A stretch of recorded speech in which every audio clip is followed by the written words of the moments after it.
avec les directions des 22 centres d'écoute téléphonique. Et je vous remercie d'être présent. C'est une occasion assez unique de nous voir tous.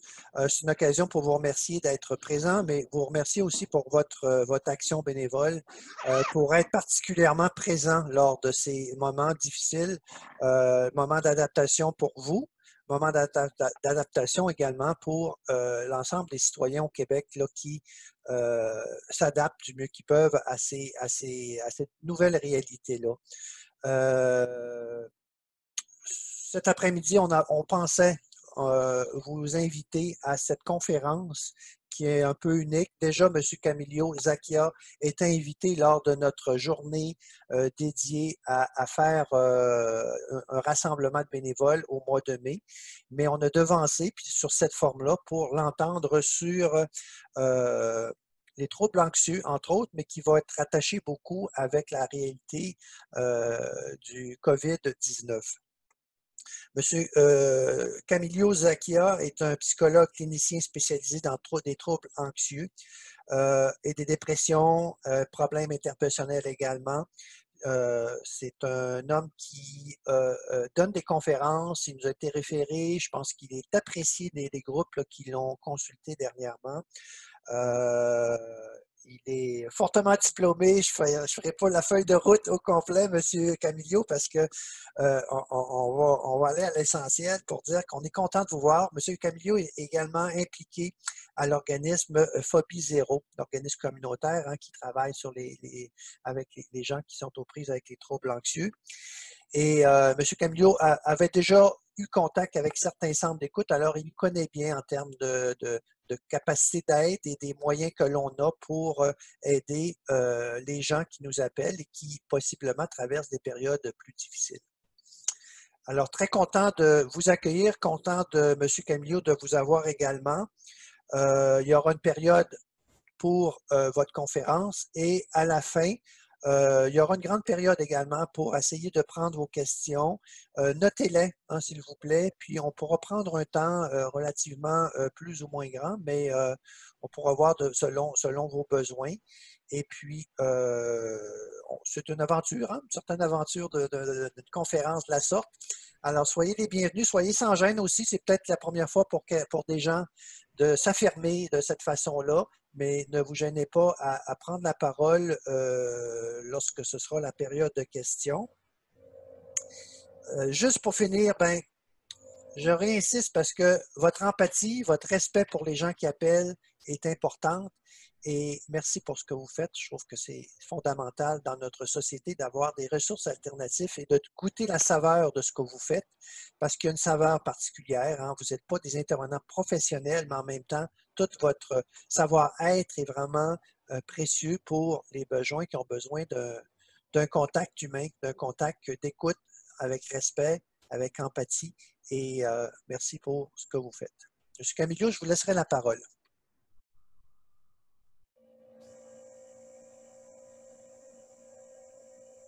Est sur mute. OK, là. Vous m'entendez maintenant? Fais-moi signe. OK, parfait.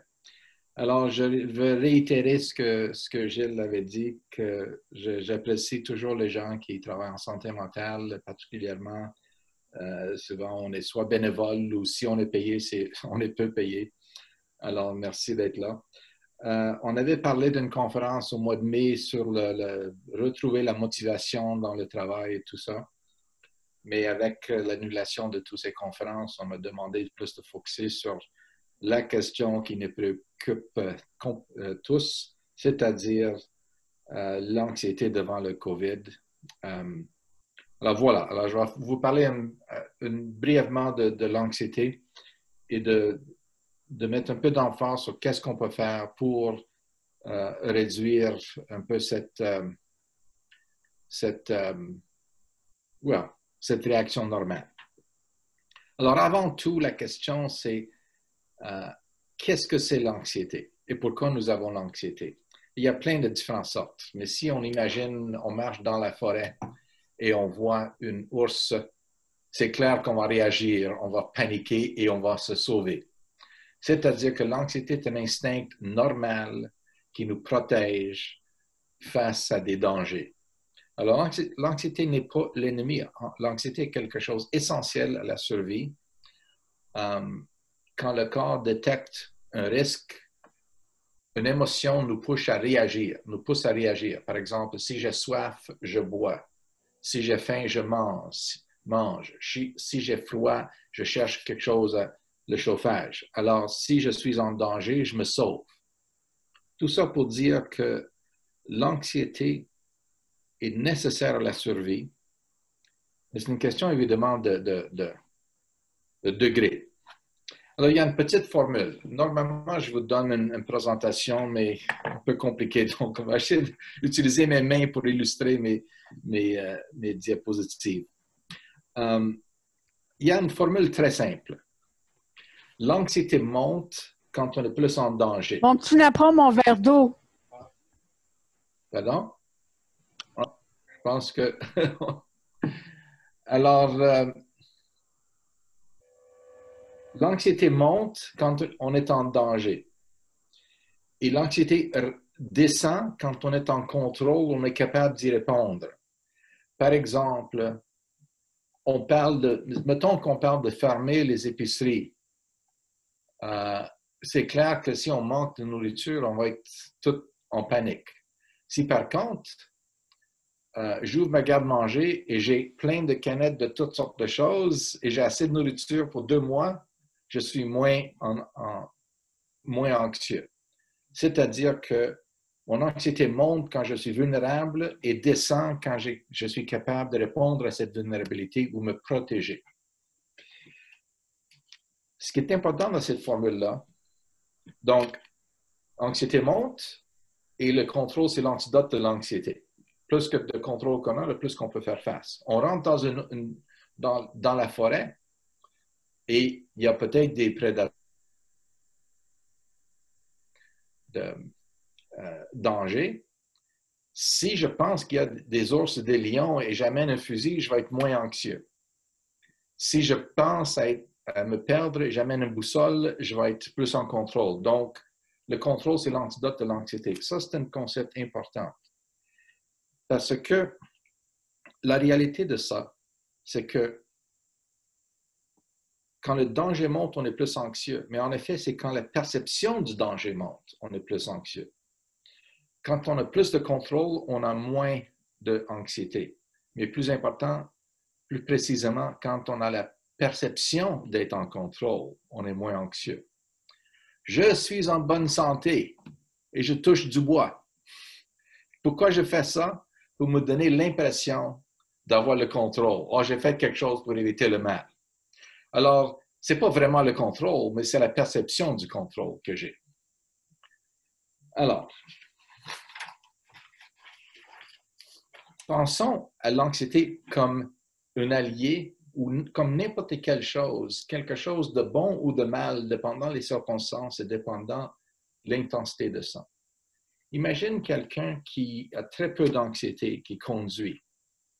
En hiver, on voit toujours des gens qui vont conduire vite, même s'il neige. Il y a des gens qui ne ralentissent pas du tout quand il neige. Il y a des gens qui ont les freins qui sifflent, toutes sortes de choses, les pneus sans plus de caoutchouc dessus. Et ils vont quand même rouler. Il y en a d'autres personnes qui vont être très prudents, ils vont laisser les pneus d'hiver plus longs, etc., etc. Ils vont ralentir énormément. Donc, quelqu'un qui n'a pas peur en conduisant va être plus à risque que quelqu'un qui a peur. Quelqu'un qui n'a pas peur de la santé, qui n'a pas peur d'être malade, va manger comme un cochon, va manger pizza, poutine tous les jours, etc. Il n'irait pas au gym, suivrait pas les conseils médicaux, etc. Alors, pas assez d'anxiété, on est quand même libre à faire ce qu'on veut. Qui gesticule. Il y a des gens qui ne sont pas sur mute, anyway. Par contre, si on a un bon niveau d'anxiété, quelqu'un qui est anxieux en conduisant, on va quand même ralentir un peu quand il commence à neiger. C'est une bonne chose.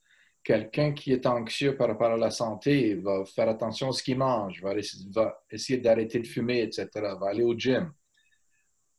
Donc, un bon niveau d'anxiété nous protège. Quand même, on est limité. On ne peut pas rouler si vite.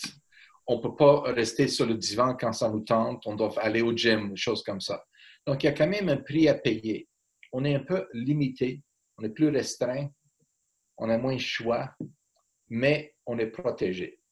Quelqu'un qui a trop d'anxiété ne conduit pas. Quelqu'un qui a tellement peur d'être malade va voir le médecin toutes les semaines et est complètement accaparé par sa peur. Tout ça pour dire que le prix à payer quand on est trop anxieux, c'est une vie extrêmement limitée, extrêmement non fonctionnelle et pas nécessairement mieux protégée. Donc, c'est ça l'enjeu. Pas assez d'anxiété, on est moins protégé. Plus d'anxiété, on est plus protégé, mais plus limité. Ça, c'est les enjeux. Donc, regardons maintenant le mécanisme d'anxiété même, d'une façon très simple. Okay? Je rentre dans une forêt, je vois un ours, donc je détecte un danger. Qu'est-ce qui m'arrive? L'alarme sonne. Mon anxiété, c'est mon alarme. Et qu'est-ce que je fais? Je me sauve. Donc, j'ai un danger, j'ai une émotion et j'ai une réponse. La réponse, fight or flight, fuite ou lutte, etc., c'est un instinct de base que tous les animaux ont. Même une mouche dans le coin de la fenêtre va fuir si on les approche. Tout ça pour dire que c'est nécessaire d'avoir ce mécanisme. On apprend de ça. C'est l'alarme qui nous pousse à se sauver. Quelque chose plus moderne. Il y a de la boucane, le détecteur de fumée commence à sonner, on se sauve. Sans l'alarme, on peut mourir. Donc, on a besoin de cette alarme. C'est l'alarme qui nous pousse à agir. Donc, on agit pour réduire le risque.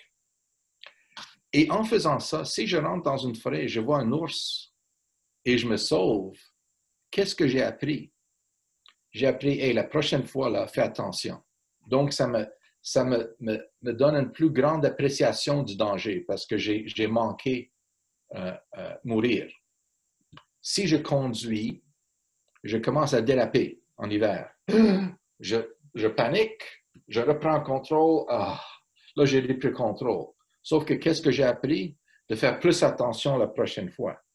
Donc, c'est un mécanisme qui a tendance à s'auto-confirmer. Chaque fois qu'on vit l'anxiété, on apprend quelque chose. On apprend qu'il y a un vrai danger. Le problème avec cette formule-là, c'est que le corps ne fait aucune différence entre un vrai danger et un danger imaginé ou un danger exagéré. Par exemple, c'est vrai qu'on peut mourir d'un accident d'auto même si on roule lentement. Mais quand même, si on roule lentement, le risque est pas si grand. Mais quand même, si on croit qu'on est en danger, le corps va réagir de la même façon et va nous pousser à éviter ou lutter ou faire quelque chose pour se sauver. Donc, on répond à la peur en évitant, en contrôlant, en essayant quelque chose pour reprendre le contrôle. Le contrôle étant l'antidote de l'anxiété. Donc, le détecteur de fumée va sonner quand il y a un feu, mais va des fois sonner quand on fait juste le toast le matin. Donc, des fois, l'alarme est trop sensible et on va réagir à quelque chose qui n'est pas vraiment dangereux. Mais si on se sauve chaque fois qu'on pense qu'il y a un danger, on va renforcer la peur. Alors, ce qui est important de se rappeler de ça, c'est qu'un vrai danger nous fait réagir. Un danger imaginé nous fait réagir. Un danger exagéré nous pousse à réagir. Dans un monde naturel, une caverne, on peut être pris. Tous les animaux ont besoin de manger et ne pas être mangés. La raison qu'on est claustrophobe, qu'on n'aime pas les tunnels, les ponts, c'est parce qu'on peut être pris. La plupart des peurs, et je ne vais vous pas parler de tous les troubles anxieux aujourd'hui, mais en général, il y a une base instinctive de tous les peurs. Ça nous protège. Donc, dans un monde naturel, un espace fermé, comme une caverne, on est vulnérable à ça parce qu'un prédateur peut nous attaquer. Mais aujourd'hui, 2020, on parle d'ascenseur. Il n'y a pas beaucoup de lions dans le corridor qui peuvent nous manger. Mais quand même, dans un cas comme ça, on réagit à un instinct de peur, mais on n'est pas vraiment en danger. Par contre, le corps réagit comme c'est un danger. Alors, c'est un danger imaginé. Dans le cas de la conduite, une question d'un danger exagéré si on a trop peur de sortir. Il y a un vrai danger, mais c'est exagéré un petit peu. La santé est quelque chose entre les deux. La santé est quelque chose qui est quand même quelque chose qui va nous tuer éventuellement. Mais pour la plupart des temps, les inquiétudes ne sont pas si graves que ça. Mais quelqu'un qui exagère la peur va plus être poussé à aller voir le médecin. Alors, c'est important de comprendre que ce n'est pas nécessairement si c'est dangereux qui nous fait réagir. Ce qui est important, c'est notre perception du danger. Et la perception, des fois, on n'est pas assez alerte au danger. Il y a des gens qui roulent trop vite. Des fois, on peut être trop alerte au danger et on ne conduit pas du tout. Donc, celui-là est protégé, mais ne fonctionne pas. Okay? Et c'est ça l'enjeu avec le COVID. Une question de qu'est-ce qu'on peut faire pour réduire le risque et pas trop, on essaye de ne pas trop perdre fonctionnement, mais quand même, ça dépend le danger. Le plus que c'est dangereux, le plus on est prêt à payer un prix cher. Le moins que c'est dangereux, le moins on devrait payer un prix. Et le problème avec celui-là, c'est qu'on n'est pas complètement certain de qu'est-ce qui se passe. Et dans l'absence d'une certitude, on a une tendance d'agir comme c'est quelque chose de plus grave. Alors, en effet, la quête du contrôle, c'est ce qu'on fait quand on est anxieux. On va essayer d'éviter. Si j'ai peur de contact, je vais éviter de toucher les gens. Si j'ai peur de mourir du cancer du poumon, je vais éviter de fumer. Je vais faire des choses pour répondre à ma peur. Souvent, c'est une fuite, c'est une lutte, je vais résister. Ou des fois, le problème, c'est quand je n'ai pas de réponse, je vais quand même chercher une réponse. Quoi faire, quoi faire, quoi faire? Donc, cette quête de contrôle, d'être soulagé, peuvent nous emprisonner. Je vous donne un exemple très simple là-dedans. Si j'ai peur de l'ascenseur, je prends l'escalier, soulagé tout de suite. Si j'ai peur d'un ours et je me sauve, je suis en sécurité maintenant. Si j'ai soif, je bois, En effet, quand on vit quelque chose, comme l'anxiété ou comme n'importe quel inconfort physique, le corps détecte qu'il y a quelque chose qui ne va pas tellement, il faudrait peut-être l'adresser. Et ça nous pousse à chercher ce soulagement. Là, j'ai maintenant le contrôle. J'ai pris de l'eau. Je suis devant le feu. J'ai retourné à mon chalet. Je suis maintenant protégé. Si j'ai peur d'un ascenseur, je prends l'escalier, soulagé. Sauf que je ne fonctionne pas si j'ai besoin de prendre l'ascenseur 30 étages chaque fois que j'arrive à mon travail. Donc, c'est un prix que je paye qui est un peu trop exagéré. Tout ça pour dire que des fois, quand on n'a pas un escalier ou on n'a pas une réponse immédiate, on a une tendance des fois de chercher quelque chose. Et c'est là-dedans que souvent l'inconnu nous fait ruminer parce qu'on n'a pas la réponse. On cherche une réponse, mais dans l'absence de savoir c'est quoi le danger, on est plus anxieux. Donc,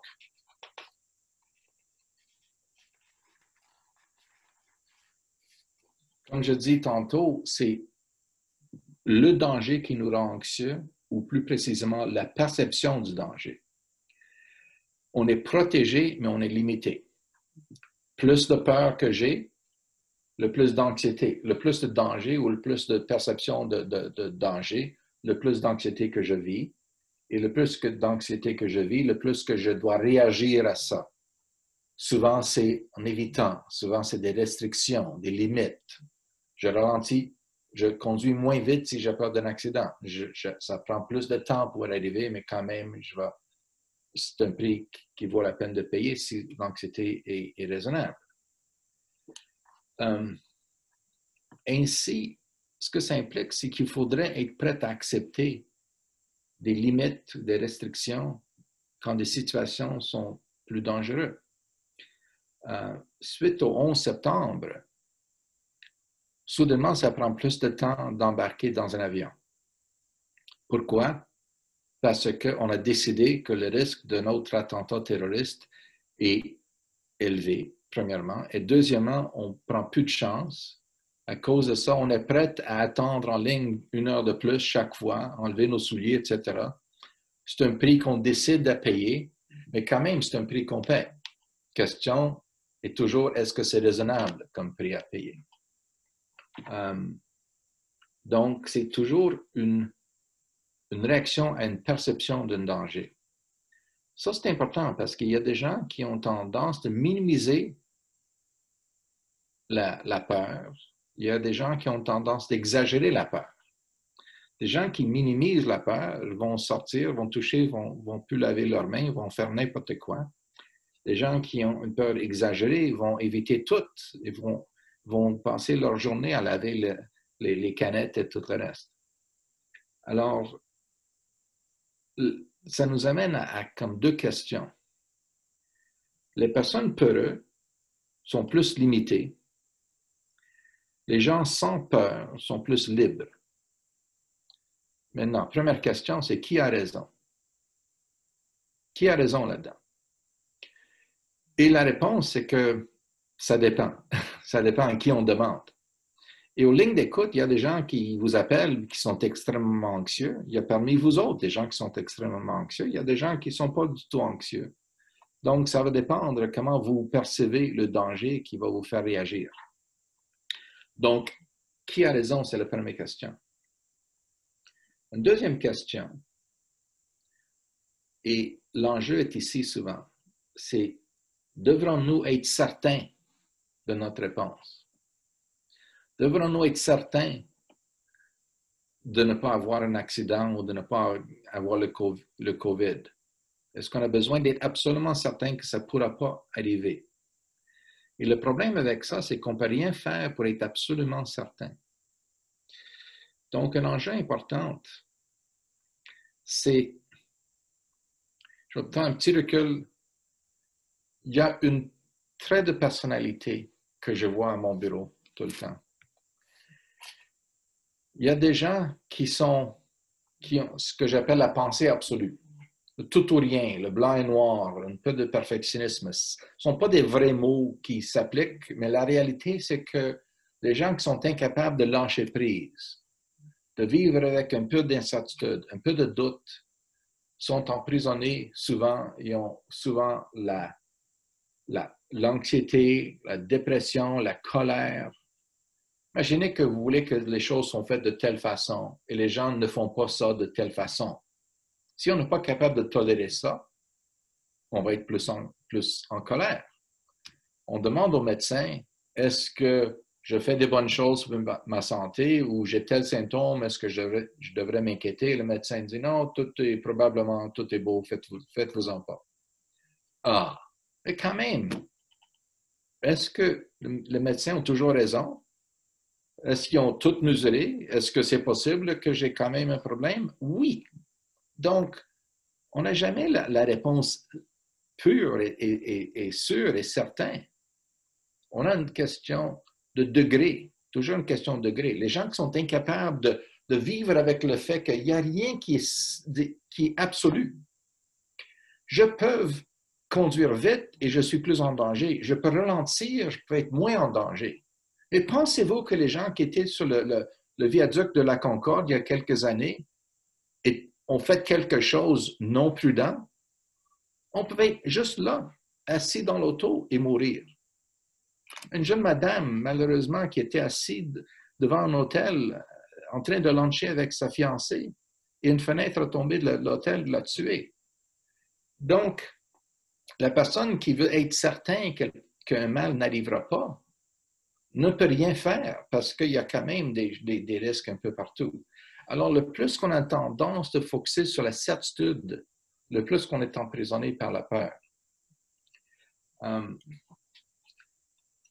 Le désir d'être certain nous pousse à essayer de rendre le risque à zéro. Les gens anxieux disent, oui, mais presque zéro n'est pas zéro. Donc, si on cherche la certitude, toute la vie devient menaçante. Ma femme dit quelque chose régulièrement. C'est une expression commune. When in doubt, throw it out. En anglais, ça veut dire quand on a un doute, il faut jeter la nourriture dans le frigo. Okay? Elle voit la date où ça ne sent pas certain, je vais la jeter. Et elle a appris ça de son père qui avait une gastro suite à quelque chose qu'il a mangé, empoisonnement de nourriture. Donc, c'est vrai. Quand on n'est pas certain, il faut jeter la nourriture.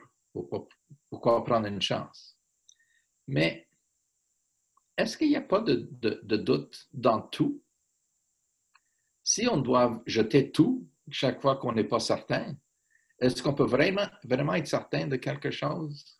On peut acheter plein de choses nouvelles, remplir le frigo, et il y a quand même un risque qu'il y a quelque chose là-dedans qui est contaminé. Dans ce cas-là, on devrait jeter tout ce qui est dans le frigo et recommencer, et on revient à zéro. Tout ça pour dire qu'il faut quand même être capable de vivre avec l'incertitude. Et l'anxiété, comme je dis, nous pousse à chercher à contrôler. Mais le contrôle n'est pas absolu. Les gens qui ont plus de problèmes avec l'anxiété sont les gens qui ont moins de tolérance à l'incertitude.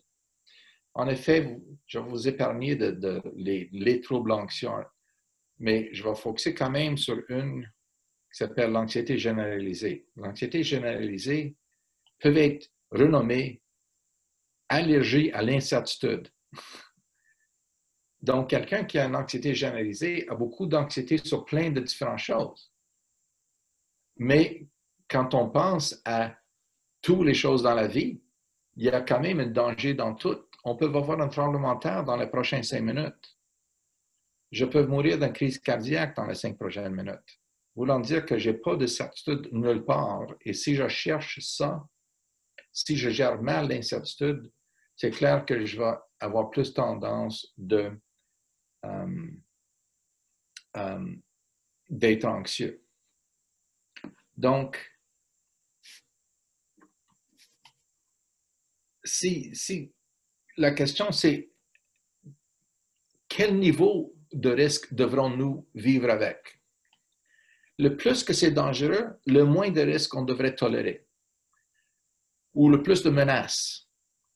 Si, mettons, je pense que ma maison va partir en feu et je paye l'assurance pour ma maison, ça me coûte 1000 $ par année, et je dis ça coûte cher, le risque de perdre ma maison dans un feu est très, très petit, mais quand même, le prix à payer, si ça m'arrive, je vais être ruiné financièrement, je n'ai pas le choix.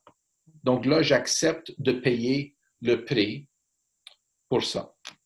Si par contre, j'achète une laveuse ou une sécheuse ou quelque chose comme ça, il y a toujours un agent qui va vouloir me vendre une assurance là-dessus. Mais même si ça brise, je n'ai pas ruiné ma vie financièrement, donc ça vaut la peine de tolérer un peu d'incertitude. L'avion, la raison que les vols aériens sont si sécuritaires, c'est parce que le prix à payer est tellement cher qu'on ne prend aucune chance. On a toutes sortes de systèmes pour réduire le risque. On double la vérification, tout le reste. On a tout un protocole pour éliminer presque le risque parce que c'est grave. Okay? Donc, plus grave que c'est, le plus qu'on a besoin de contrôler, le moins de risques on va tolérer. Donc, qu'est-ce qui augmente la peur? La perception du danger et la tolérance à l'incertitude. Quelqu'un qui a plus peur de quelque chose va être plus anxieux. Quelqu'un qui gère moins bien la certitude va être plus anxieux, même s'il a moins peur, mais il a besoin de trop contrôler. Les personnes incapables de vivre avec un peu d'incertitude vont toujours avoir une perception exagérée. Comme je dis tantôt, le corps réagit au danger ou à la perception du danger. Un danger imaginé ou exagéré nous fait réagir de la même façon.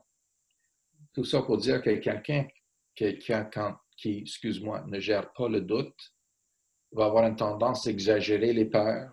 Et si on exagère les peurs, on est toujours en danger imminent. Ça, c'est leur façon de voir les choses. Donc, quoi adresser? Si vous êtes anxieux ou si les gens qui vous appellent sont anxieux, ce que j'ai dit à date, c'est très théorique. Comprendre vraiment les enjeux, la perception du danger et la quête du contrôle ou la perception de manque de contrôle augmente l'anxiété. Donc, il faudrait quand même évaluer les risques et décider si ma peur est, dans ce cas-là, un allié. Est-ce que je devrais plus écouter ma peur? Est-ce que je devrais moins écouter ma peur? Si je suis devant un ascenseur, ma peur me dit « prends l'escalier ». Devrais-je écouter ça? Si j'ai peur du dentiste, mon anxiété dit « annule ton rendez-vous ». Si je n'aime pas faire des présentations devant un groupe et je dois faire ça pour l'université, ça se peut que mon anxiété va me dire d'abandonner mes études. La question, la fameuse question, est-ce qu'on devrait écouter nos émotions, est vraiment intéressante parce que les gens ont tendance à dire oui. Si vous êtes dans la forêt avec moi, votre psychologue, et vous faites face à un ours, qu'est-ce qu'il faut faire? Fuir ou aller vers l'ours? Parce que tous les psychologues vous disent de faire face à vos peurs. Ou peut-être courir plus vite que votre psychologue. OK? Je vous dis ça parce que c'est clair, dans un vrai danger, on devrait écouter l'émotion. Mais quand c'est exagéré, comme l'ascenseur, ou comme le cours, la présentation devant la classe, si j'écoute cette anxiété, je paye un prix trop cher et je ne suis pas protégé. Je n'ai pas besoin d'être protégé contre ça. Il n'y a pas de danger dans l'ascenseur. Donc, pour une personne qui a peur d'un ascenseur, il devrait ne pas écouter son anxiété et vivre ça. Comment le faire? Je vais vous parler tantôt de ça.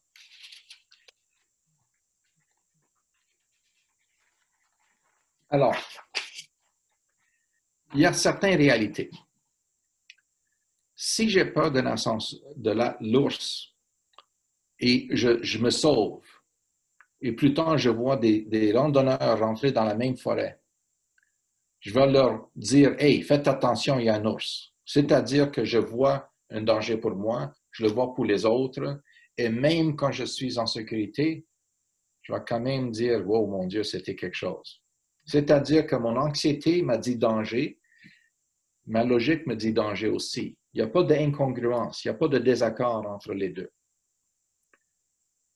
Si je suis devant un ascenseur, ma peur me dit danger si j'ai une phobie de ça. Mais je ne vais pas empêcher d'autres personnes de prendre l'ascenseur. Je ne dirai pas aux autres, « Hey, fais attention, il y a un ascenseur là. » Donc, il y a un désaccord là. Et plus tard, calme, je suis capable de dire, je sais que je ne devrais pas avoir peur. Donc, dans cet exemple-là de l'ascenseur, d'une phobie d'un ascenseur, il y a un désaccord une incongruence entre la perception du danger et ce que je vois pour les autres et ce que je sais quand je suis calme. Voulant dire que ma logique et mon anxiété sont en désaccord. Pour l'ours, les deux sont en accord. Et en effet, on ne devrait jamais avoir un désaccord entre les deux. Les gens sont d'accord qu'il faut avoir peur des hauteurs si on est fait de la construction puis on ne met pas de strap de sécurité. Les gens sont en accord qu'il faudrait éviter les animaux sauvages, les cages dans le zoo, etc. Même quand on est rationnel. La seule différence entre l'émotion et la logique, c'est que l'émotion nous pousse à agir plus rapidement dans une urgence, c'est tout. Mais il ne devrait pas avoir un désaccord. Et ça, c'est un enjeu important. Parce qu'il faut peut-être des fois, quand il n'y a pas un danger immédiat, attendre qu'on est calme et d'aller voir qu'est-ce qui fait du sens, qu'est-ce que je devrais faire, qu'est-ce qui est logique, qu'est-ce qui est protectrice, mais fonctionnel en même temps. Alors, voici quelques réalités. Nous sommes 78 personnes participants. Je peux vous dire que la plupart de vous allez mourir des vieux monsieur ou des vieilles dames. Et j'espère que moi aussi, je vais mourir vieux. C'est une réalité.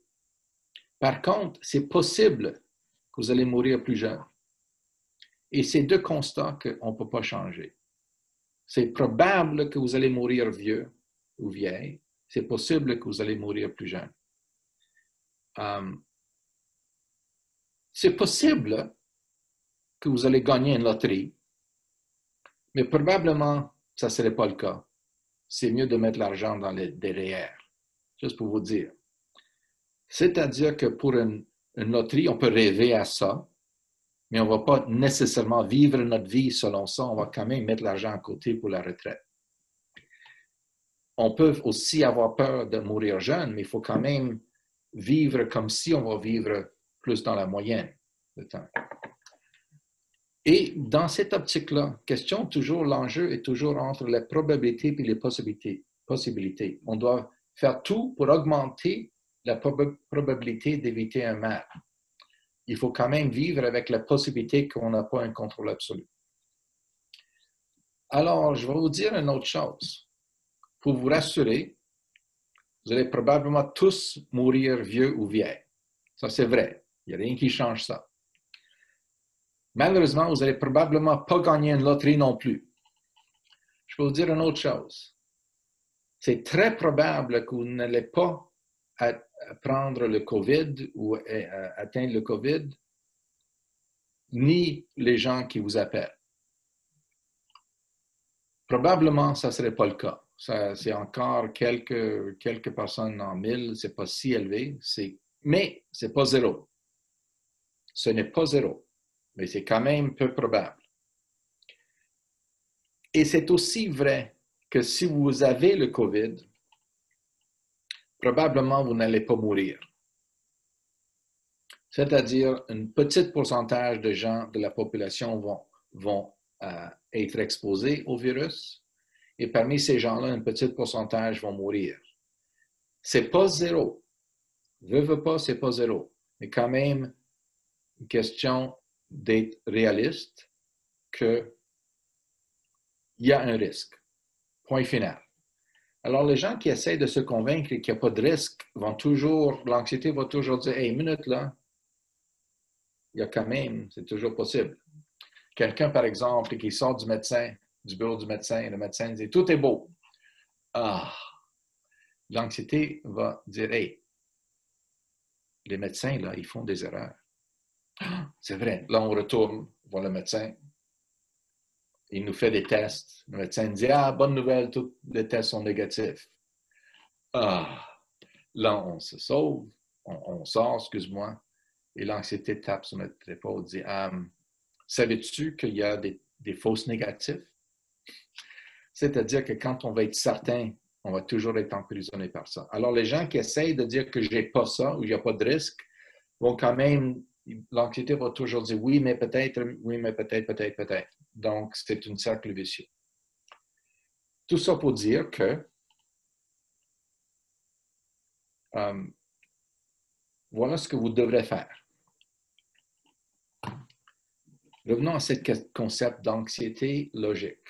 Okay? Notre allié, c'est toujours notre cerveau, notre raison, capacité de comprendre des choses, les statistiques, les données. Les gouvernements essayent toujours de se baser là-dessus. Okay? Mais il faut aussi reconnaître que l'anxiété va toujours nous tirer dans d'autres directions. Quand il n'y a pas un danger immédiat, la meilleure chose à faire, c'est de rien faire, d'attendre un petit peu. Vous connaissez toute l'expression, quand vous êtes fâché, tournez la langue 7 fois avant de parler. C'est une expression qui est basée sur ce concept que quand je réagis fortement, je peux être agressif ou faire des choses, des conneries. C'est mieux d'attendre un petit peu que la colère baisse et là, je peux raisonner et dire qu'est-ce que je devrais faire. Alors, comment est-ce qu'on gère le doute par rapport au COVID? Voici une formule relativement simple. Quand vous êtes anxieux, vous n'êtes pas capable de raisonner. S'il n'y a pas d'urgence, n'essayez pas de comprendre ou de réagir ou qu'est-ce que je devrais faire. Si je suis anxieux, la seule chose à faire, c'est d'attendre que je suis moins anxieux. C'est toujours des vagues. Okay? Et attendez que la vague passe un petit peu. Quand c'est plus calme, votre côté logique va embarquer et celui-là qui est votre allié. Faites confiance à votre cerveau. Faites confiance à votre sens commun. Faites confiance à votre logique. Okay? C'est-à-dire que d'être prudent de votre état d'esprit. Un esprit anxieux ne pense pas et a une tendance de prendre de mauvais choix. Quelqu'un qui est saoulé, qui décide de se tatouer, agit selon ses émotions, mais ce ne serait pas nécessairement une bonne idée. Okay? Quand on est plus calme, la tendance naturelle, c'est d'oublier, de penser qu'on est anxieux et d'oublier quand on est calme. Je vous conseille l'inverse, de rien faire quand on est anxieux. Mais quand on est calme, là, il faudrait embarquer et faire une analyse, de dire qu'est-ce qui est raisonnable, qu'est-ce que je peux faire pour minimiser le risque. Je vais ralentir quand il neige, je vais respecter les vitesses, je vais checker mon miroir, je vais maintenir mon auto. Je vais faire tout ça. Donc, je fais des choses. Dans le cas de COVID, je lave mes mains, j'évite le contact. Je n'ai même pas touché mes enfants pendant un mois. Ça me manque. Je n'ai pas serré la main de quelqu'un. Quelque chose aussi simple que ça est difficile à vivre. Mais quand même, ce sont des choses raisonnables parce que le risque est probablement plus élevé qu'on croit. C'est pas mal contagieux et le pourcentage de gens qui meurent, c'est quand même 5% à peu près, donc 5-6% à date.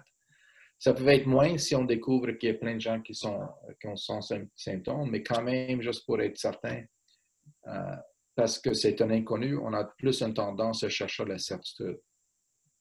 Alors, tout ça pour dire que quand vous êtes calme, posez-vous certaines questions. Qu'est-ce qui est raisonnable? Qu'est-ce que je peux faire pour minimiser le risque? N'oubliez pas que oui, il y a un danger. Essayez pas de nier cette réalité. Oui, il y a un danger, mais le danger est minime. En faisant ces choses-là, je réduis le risque à un certain minime. Qu'est-ce que ça implique? Que, en effet, je dois vivre avec certains risques. Quand je mange, j'accepte le risque d'étouffer. Quand je conduis, j'accepte le risque d'avoir un accident fatal, même si je suis prudent. Je dois vivre avec le risque d'avoir le COVID et de mourir de ça, même si je suis les conseils. Mais l'alternative, il n'y en a pas d'alternative. La vie, c'est de changer ce qu'on peut changer et d'accepter ce qu'on ne peut pas. Accepter quelque chose ne veut pas dire de ne pas s'en faire. Ne veut pas dire de dire c'est pas grave. Si je meurs, si je perds un être cher, who cares? Quelqu'un dans une chaise roulante ne va pas dire c'est pas grave. Mais accepter quelque chose veut dire d'arrêter d'essayer de chercher une réponse à des questions qui n'ont pas de réponse. Des fois, il faudrait juste dire oui, c'est vrai qu'il y a des mal qui peuvent arriver. Mais quand même, focussez sur ce que vous pouvez faire, ce qui est devant vous. Focussez sur ce que vous pouvez contrôler. Parce que oui, on n'a pas le contrôle absolu, mais on a pas mal de contrôle. On a énormément de contrôle. Mais si on veut 100%, on va être emprisonné par le fait que c'est 99,999. Alors, je vais vous laisser avec une dernière pensée. La vie n'est pas toujours belle, malheureusement. Et ce virus nous amène à réaliser ça. Que des fois, on a triché, on a été élevé. Moi, mon père a été élevé durant la Deuxième Guerre mondiale. Il a vécu des choses. Il y avait des gens qui mouraient de toutes sortes d'infections. Il y avait des gens qui avaient le polio, etc. On est quand même épargné de tout ça, mais là, on réalise que non, c'est pas si évident. Donc, malheureusement, des fois, la vie n'est pas toujours belle. Mais je peux vous dire que c'est presque toujours belle. C'est-à-dire que les choses peuvent arriver, mais ne sont pas si si fréquent que ça. Excuse-moi, mon téléphone sonne jusqu'en concluant. Alors, j'ai pris un peu plus de temps que j'étais supposé. Je m'excuse. Mais j'espère qu'au moins ça a couvert un peu la base, puis je suis là pour répondre aux questions, puis on peut faire ça à votre... Je ne sais pas si M. Plourde va gérer ça ou si les gens vont simplement poser les questions. Comment c'est? C'est très spontané, hein? On va voir un peu à partir des écoutants qui sont là. Moi, je n'ai une spontanément, mais en même temps, je trouve ça important de laisser la parole aux bénévoles. Alors, je vais garder un peu cette question-là. Est-ce qu'il y a des gens qui aimeraient réagir, qui aimeraient poser des questions? Sans gêne. Il faut activer, bien sûr, votre micro si vous voulez le faire.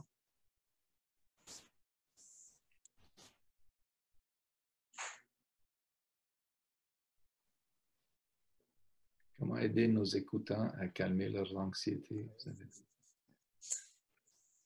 Je vais y aller, puis prenez le temps d'y songer parce que ce serait Oui, le fun de prendre... des questions sur le texto, je vais répondre. D'accord, oui.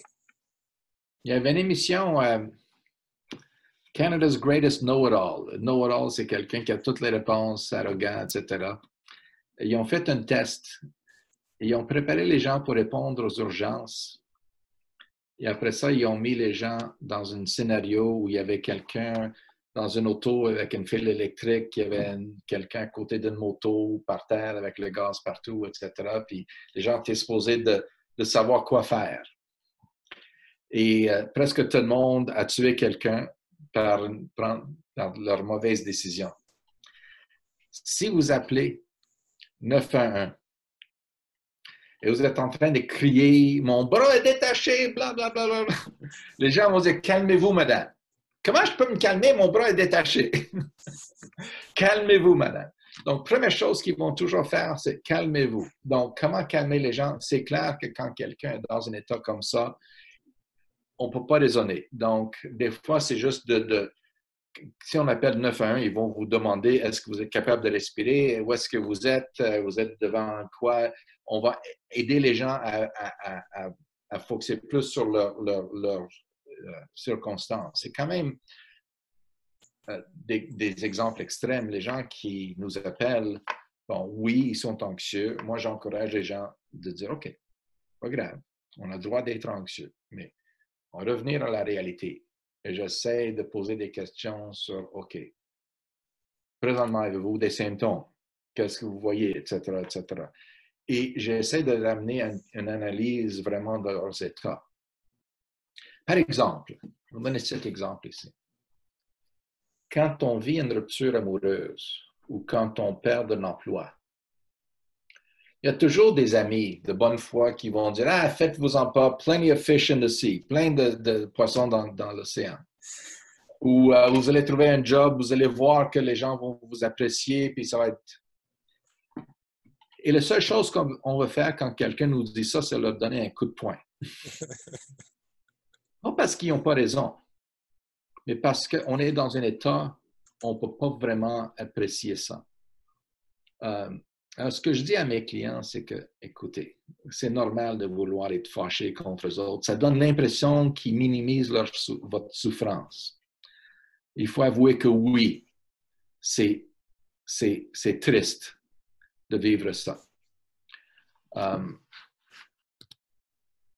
Excuse-moi, j'ai perdu le vidéo ici. De toute façon, je me vois. C'est ça qui est important. La réalité, c'est que c'est triste de vivre une rupture. Mais quand on normalise ça, quand on accueille les sentiments, oui, c'est normal de vivre ça, puis vous allez vivre un enfer. Il n'y a rien à faire pour ça, malheureusement. Quand même, c'est vrai que quand vous êtes dans un meilleur état, dans votre passé, vous avez trouvé quelqu'un, voulant dire que si vous avez trouvé quelqu'un dans le passé, c'est parce que vous avez la capacité de connecter avec quelqu'un. Tout ça veut dire que vos qualités sont encore là et que, oui, un jour, vous allez trouver une autre personne. Donc, ce n'est pas pour minimiser la souffrance, mais d'être capable de reconnaître que quand même, il y a une réalité qui n'est pas si inquiétante que ça. C'est ça que j'essaie de faire, de juste de donner le droit d'être anxieux. Oui, c'est normal, on est tous anxieux, mais regardons la réalité. La réalité, c'est que excuse-moi, je suis distraite avec tous les textos. Quelqu'un a pris contrôle de l'écran. Partager l'écran, excuse-moi. Anyway. Bon, je vois le desktop de quelqu'un sur mon écran. C'est peut-être le mien. Je suis désolé, il y a comme une petite confusion que j'ai peut-être créée, là. OK, Alors, pas grave, pas grave. Je vous vois en haut, donc c'est ça qui est.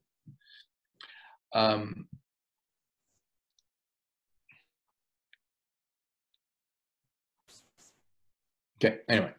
Bon, excuse-moi, j'étais un peu perdu. La question était quoi faire pour calmer les gens. Comme je dis, prenez le temps d'accueillir leurs anxiétés, mais après ça, de juste les graduellement ramener à la question de oui, c'est possible, mais le risque est petit.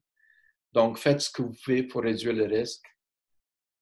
Mais quand même, n'oubliez pas que la vie comprend des risques. En effet, j'encourage les gens de voir un couple d'enjeux importants. Je demande toujours aux gens, êtes-vous capable de conduire? Et les gens conduisent. Mais en conduisant, c'est possible qu'on va mourir. C'est pas qu'on n'est pas conscient de ça si on arrête d'y penser. Mais le fait que c'est possible ne nous empêche pas. Et quand on conduit, à un moment donné, on a l'impression qu'il n'y a plus de danger. C'est pas qu'il n'y en a pas, mais il faut quand même tolérer un peu de risque si on veut conduire et fonctionner. Donc, j'encourage les gens de faire ce qu'ils ont besoin de faire pour être prudents, mais en même temps de dire, là que j'ai réduit mes risques à un niveau minime, l'enjeu, c'est si je veux quand même vivre, il faudrait tolérer ça. Et si on fait des choses normales, à un moment donné, on va avoir moins de sentiments de peur. On risque de mourir d'étouffer quand on mange, mais on mange tous. On n'y pense pas, sauf quelques personnes. Bon.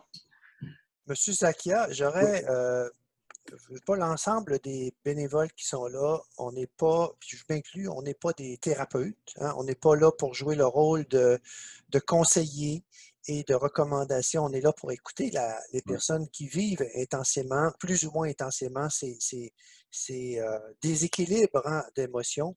Et des fois, ça peut être confrontant, hein, pour l'écoutant de rester dans l'écoute, de rester dans une perception qui peut être démesurée pour la personne qui appelle et qui est dure à accepter pour l'écoutant qui entend ça et qui est porté peut-être à donner un petit conseil, à donner une forme de prescription. Et puis, dans le fond, c'est ce qui guette un peu une conférence comme la vôtre avec la qualité de garder des choses pour soi, comme dans sa vie, mais en même temps comme aidant, limité avec l'écoute active. Est-ce que vous avez quelque chose à mentionner là-dessus? Je ne sais pas comment vous faites. Quelque chose de très simple. Quelqu'un dit « j'ai un mal de tête ». Qu'est-ce que vous allez dire? Prenez une aspirine. C'est normal. Est-ce qu'on dit quelque chose ou non? Donc, c'est clair que dans un monde naturel, un monde normal, quelqu'un, notre enfant nous appelle, j'ai mal d'estomac, qu'est-ce que tu as mangé? Pourquoi as-tu pris quelque chose? J'ai mal de tête, prends des Tylenol, etc. Donc, j'ai mal de dos, repose-toi. Un conseil va suivre naturellement n'importe quelle plainte. C'est ça le monde réel, naturel. Malheureusement, quand on parle de choses plus importantes et on va être prudent, je sais que vous êtes coaché à ne pas donner des conseils, juste d'écouter, et c'est bien.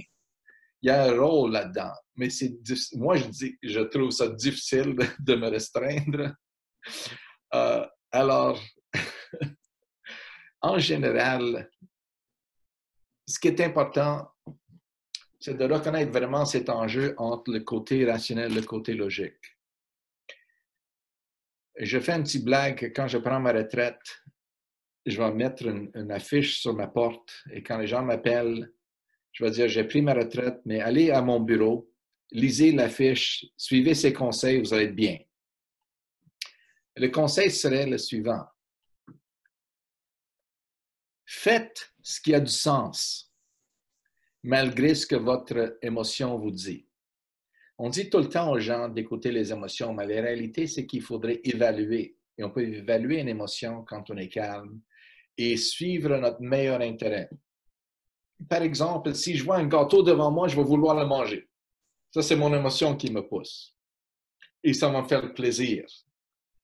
Mais si je résiste ça et je dis, est-ce que je devrais manger ça? Est-ce que je devrais me limiter si je fais diabète, etc.? Qu'est-ce qui est dans mon meilleur intérêt? C'est de suivre ça. C'est clair que je vais manger la pizza ou le gâteau régulièrement. Vous me voyez. Mais tout ça pour dire que j'essaie quand même d'être raisonnable. Alors, ce que vous faites faire, c'est de reconnaître que quand quelqu'un est dans cet état-là, c'est temporaire. C'est temporaire et ils vont se calmer. Et quand ils se calment, c'est là qu'une discussion peut arriver sur toucher plus les questions de qu'est-ce que vous faites bien, etc. Donc, oui, il n'y a pas de garantie, mais quand même, vous n'avez pas des indices. Donc, je ne sais pas si vous avez le droit de dire ça. J'essaie quand même d'encourager les... Il y a un monsieur qui n'est pas certain. Mais vous êtes des êtres humains, là. C'est clair que vous ne donnez pas des conseils, mais sans donner un conseil, je peux quand même dire que calmez-vous et quand vous êtes bien, pensez à qu'est-ce que vous devrez faire, qu'est-ce qui est raisonnable. Faites ce qui est raisonnable. C'est tout. Donc, des fois, en les laissant s'exprimer, et souvent, quand quelqu'un a une émotion, le secret comme psychologue, c'est que je n'ai pas de façon de contrôler les émotions. Mais souvent, je vais juste avouer l'émotion et ça calme les gens immédiatement. Parce qu'on a nos émotions, puis on a aussi le jugement par rapport aux émotions. On a aussi une pensée par rapport à ça. Par exemple, je peux être en colère et avoir peur de l'exprimer. Ou je peux avoir peur, être en colère, que j'ai la peur. J'ai du fun des fois avec des jeunes qui arrivent à mon bureau parce que leurs parents ou des gens qui viennent parce que leur mari ou leur femme les ont poussés d'aller, ou un mère ou un père qui a poussé l'enfant de consulter. Je commence toujours avec la question, puis veux-tu vraiment être là? Et ils vont dire non, OK. Ou s'il ne dit pas non, je vais dire comment? Tu ne veux pas être là. Avouons ça. Oh, et là, ça leur libère de pouvoir sortir qu'est-ce qu'ils ont dans leurs esprits. Donc, d'avouer que quelqu'un est nerveux, c'est normal d'être nerveux. Souvent, ça nous calme, paradoxalement. Bon, je sais que j'ai une tendance de donner de longues réponses. J'espère que... Mais ça me ramène aussi à l'effet, des fois, quand j'ai pu vivre, moi, à l'écoute, la personne qui appelle pour la première fois, que c'est comme intimidant, c'est comme gênant, puis elle a quasiment honte d'appeler et à chercher juste de l'empathie. Des fois, là-dedans, c'est comme... il y a beaucoup de choses là-dedans, hein? Dans le fait d'appeler pour une première fois, les personnes ils se sentent un peu dépassés dans nos centres d'écoute. Et c'est déjà quelque chose à reconnaître. Des fois, j'ai fait beaucoup de supervision dans ma carrière. J'ai enseigné à l'UQAM, à Concordia, etc. J'ai supervisé beaucoup d'internes au Douglas. J'étais chef de psychologie là-bas, un hôpital psychiatrique à Montréal. Et j'ai vu beaucoup de ce que j'appelle vierges thérapeutes, voulant dire que des futurs psychologues, avant leur première rencontre avec un vrai cliente ou client, leur première expérience. Et après, je dis, je les rappelle de leurs états. N'oublie pas comment tu te sentais avant et durant l'entrevue au début. Vous allez éventuellement vous habituer. Éventuellement, vous allez être à l'aise avec les questions, etc. Mais pour la plupart de vos clients, Ça va être leur première fois de consulter. Et ils vont se sentir la première fois comme vous venez de vous sentir la semaine passée devant votre cliente. Donc, il y a une première fois pour tout le monde. Vous avez votre première fois là, mais presque tous vos clients vont avoir une première fois chez vous. N'oubliez pas ça. Donc, ne jugez pas trop les gens s'ils ont l'air nerveux, s'ils ne savent pas quoi dire ou s'ils sont un peu... Donc, reconnaissez que c'est normal d'être nerveux, point final. Donnez leurs espaces, de dire, écoute, si j'étais moi, là, je sais que la première fois, c'est pas facile de parler à un étranger. On va prendre le temps que ça prend. Et souvent, juste, comme je dis, d'avouer une émotion normale va les calmer. Une autre chose, c'est que, un autre secret de ma profession que vous avez probablement vécu aussi, c'est que les gens, des fois, vont nous accuser de présumer des choses, de lire leurs pensées, etc. Les gens qui pensent ça sont des menteurs. La réalité, c'est que je ne peux pas lire les pensées de quelqu'un. Je peux quand même lire mes pensées. Et souvent, ce que je fais, c'est que je dis aux gens, le secret pour les jeunes qui commencent dans la profession, pour vous autres, pour moi aussi, c'est simple. Je me mets dans les souliers des gens. J'écoute leurs histoires, je me mets dans leurs souliers et je me pose la question très simple. Comment est-ce que moi, je me sentirais dans ces circonstances? Et je dis simplement, est-ce que vous sentez ça? Oh mon Dieu, vous êtes en train de lire mes pensées. Non, non, je ne lis pas vos pensées, je lis les miennes. Ça, c'est l'empathie. C'est d'être honnête avec vous-même. Mettez-vous dans les souliers de l'autre personne, puis posez-vous la question, qu'est-ce que je ressens? Et je présume, c'est basé sur une présomption, que je suis normal et que l'autre personne est normale. Moi, l'autre personne probablement oui. Mais ça, c'est important parce qu'on n'est pas si différent que ça. Les gens ne partagent pas leurs insécurités. Ils partagent leurs connaissances et si on ne sait pas de quoi ils parlent, on va « As-tu lu tel auteur? Peut-être. Connais-tu telle personne? » Le nom me dit quelque chose. La réalité, c'est que j'ai aucune idée de qui il parle, premièrement. Et deuxièmement, je ne lis pas. Lui, il lit beaucoup, moi, je ne lis presque pas, etc. Donc, on se sent toujours comme des imposteurs et que l'autre personne, ils ont lu plein de choses, ils ont plein de connaissances. Mais ils ne vont pas nous dire, quand on nomme quelqu'un, les autres ne le savent pas. Ils ne vont pas nous dire ça. Ils vont répondre comme on répond. Donc, on a tendance à se sentir toujours comme un imposteur. On voit d'autres personnes. Une autre personne ne va pas exprimer leurs sentiments. Une mère qui a peur de blesser son bébé, par accident ou même par exprès, ne va pas dire ça à d'autres personnes, même si on a tous ces pensées-là. On est devant, sur le quai du métro, des fois, on a l'impression d'avoir une force qui nous tire vers le métro, ou des fois qu'on a presque l'impression qu'on va courir. Je ne veux pas vous faire peur, mais on a tous, pas tous, presque tout le monde ont des pensées de ce type-là. C'est l'anxiété qui vous dit « faites attention ». Et ça vous le dit avec des images des fois. Même la peur de perdre contrôle, c'est des choses normales, mais les gens ne partagent pas ça. Si je dis de temps en temps, je vois mon enfant et j'imagine une vie sans enfant, j'aurais de l'argent, je pourrais dormir. Ça ne veut pas dire que j'espère qu'ils sont morts, mais je peux imaginer des fois. Tout ça pour dire qu'on a plein de pensées qu'on ne partage pas avec d'autres personnes. On a plein d'émotions qu'on ne partage pas. Mais je peux vous jurer une chose.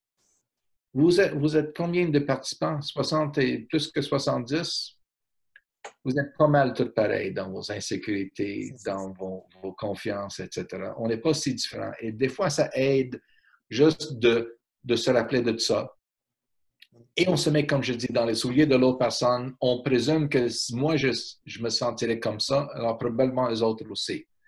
Ça ne veut pas dire qu'on est tous pareils, parce que des fois, on n'est pas comme les autres. Si moi, je n'ai pas peur d'un ascenseur, je ne veux pas dire qu'une autre personne ne devrait pas avoir peur non plus.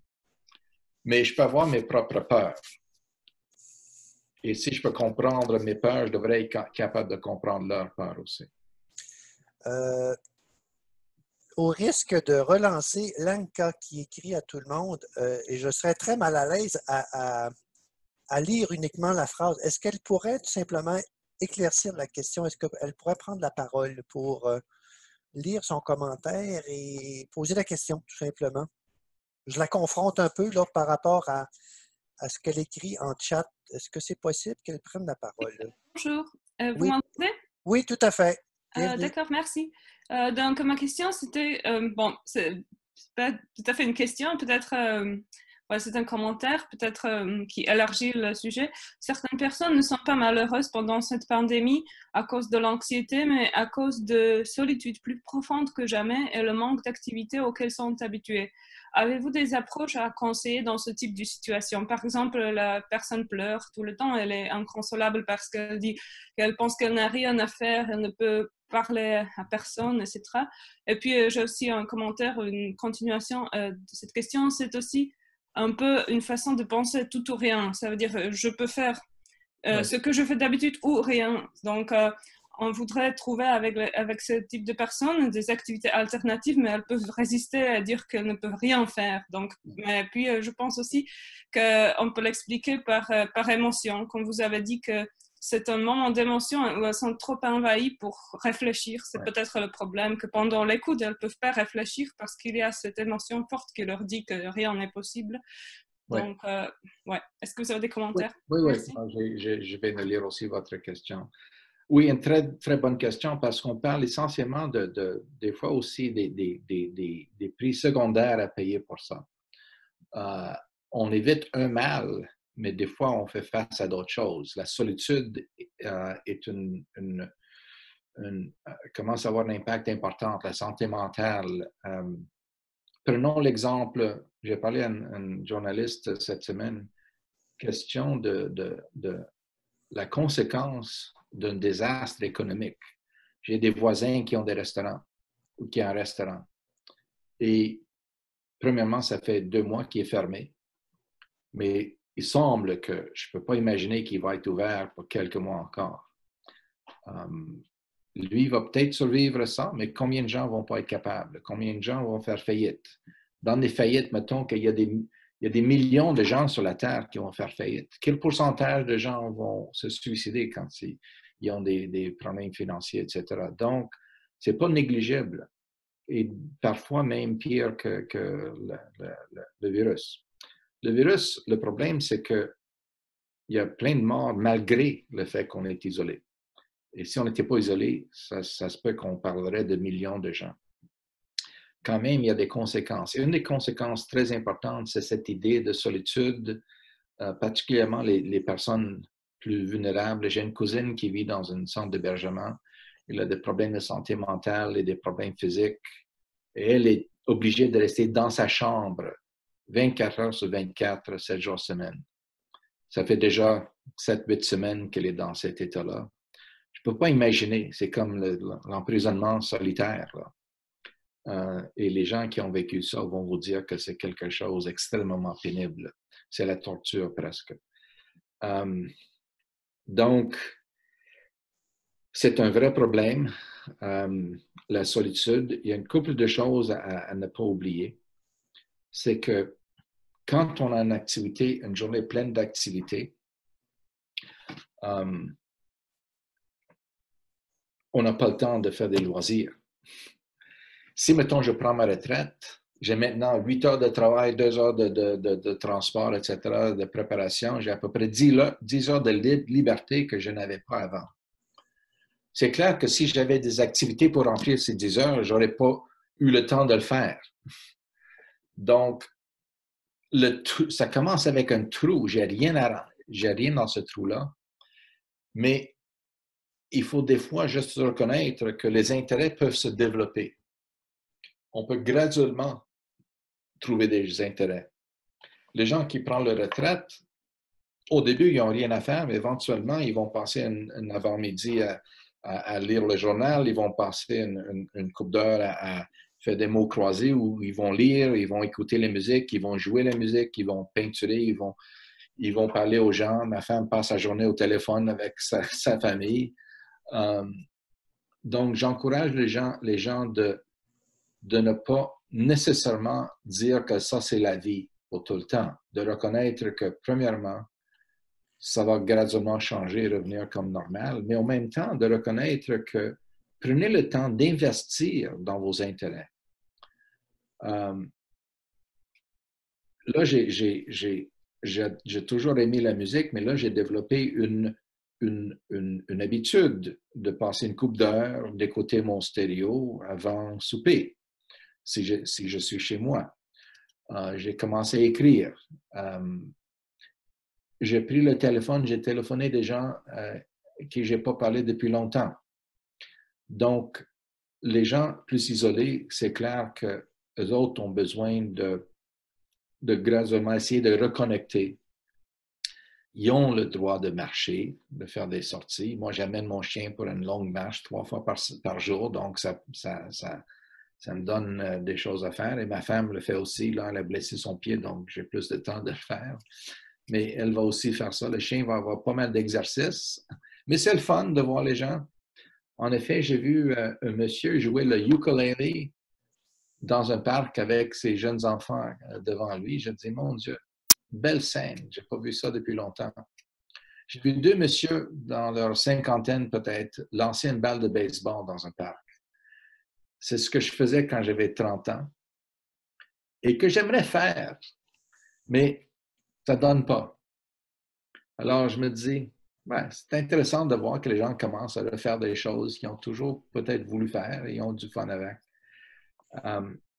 Alors, j'encouragerais la personne de ne pas avoir nécessairement de passion tout de suite, mais d'investir, d'essayer des choses et faire confiance qu'avec le temps, souvent, ces intérêts vont devenir des passions. Mais j'encourage aussi les gens, parmi vous, vos amis, etc., de penser aux gens qui sont isolés et de les appeler. Ma cousine est quelqu'un que je vais passer au téléphone sans rien dire pendant 1 heure. J'essaie des fois d'éviter son appel, mais je sais que pour elle, particulièrement, c'est important ces jours-ci, donc j'accepte plus de ses appels ou je l'appelle de temps en temps moi-même. J'ai pensé à un ami qui vit seul. J'ai décidé de l'appeler hier, spontanément, juste pour le fun. Je m'en vais voir mon frère tantôt, mon frère qui attend une opération, qui est pas mal, pas très fonctionnel. Donc, je vais aller dans son cours, je vais cogner sur la porte et je vais amener mon verre de vin dans une bouteille de vélo. Et on va prendre un verre de vin dans son cours, assis à peu près 10 pieds une face de l'autre. Donc, n'oubliez pas les gens comme la madame qui a besoin un peu de compagnie. Ça ne prend pas beaucoup juste pour leur aider à voir qu'il y a du monde, des êtres humains là. Il y a une madame en bas ici. Oui, j'aimerais parler, excusez-moi, voilà, je suis Orline Amias du Club de rire de Montréal, écoutante au Havre. J'ai pris récemment l'habitude d'organiser des cercles avec des amis, avec des groupes dont je fais partie, où on se rencontre, on pratique 15 minutes de yoga du rire et ensuite on échange. Donc, au lieu de parler, de se réfugier dans les paroles, on se met à rire comme ça, spontanément. Et à ce moment-là, ça crée un esprit de famille où tous les gens sont joyeux et on échappe au discours angoissant sur la COVID. Parce que les gens ont besoin de se distraire aujourd'hui plutôt que de paroles. Excellente idée, madame. Excellente idée. En effet, quand c'était « on va être sur pause pour 2 semaines », les gens disaient « OK, on va attendre ». Comme mes clients, ils ont tous dit « on va attendre », c'est tout. Là, graduellement, on reprend contact. Je fais beaucoup de séances par vidéoconférence. Mais parce que ça commence à être long, les gens commencent à chercher des façons de connecter. Tous les samedis soirs, sans faute, ma famille reçoit un texto de moi avec une photo où avec moi, ma femme et moi, on salue avec un verre de vin, puis je mentionne que ça fait 5 semaines que j'ai des pantalons élastiques, que la musique, le vin est soit espagnol ou italien ou n'importe quoi, et qui joue la musique pour nous ce soir. Donc, je les salue. Écoutez, les gens entendent, il y a des concerts que les gens font sur les balcons à Montréal. Il y a des gens qui vont, présentement, quand on prend des marches avec le chien, j'ai salué pas mal plus de voisins que j'ai fait dans les 2 dernières années, je dois dire. Et c'est vraiment quand même une bonne chose. Oui, c'est vrai qu'on paye un prix, mais on reconnecte avec quelque chose qu'on n'avait pas avant. Et donc, on manque le social, mais on a d'autres façons d'exprimer le social. Quand on est au téléphone et présentement, vous n'êtes pas devant moi, mais on a un échange social. Alors, tout ce que vous pouvez faire pour encourager ces choses-là ou pour générer des événements, ça serait une bonne façon pour tout le monde à garder leur santé mentale, je peux vous dire. Juste pour vous dire que j'ai mis dans le chat mes coordonnées pour ceux qui voudraient me contacter. C'est bon, merci. Yoga du Rire, le Club de Rire de Montréal.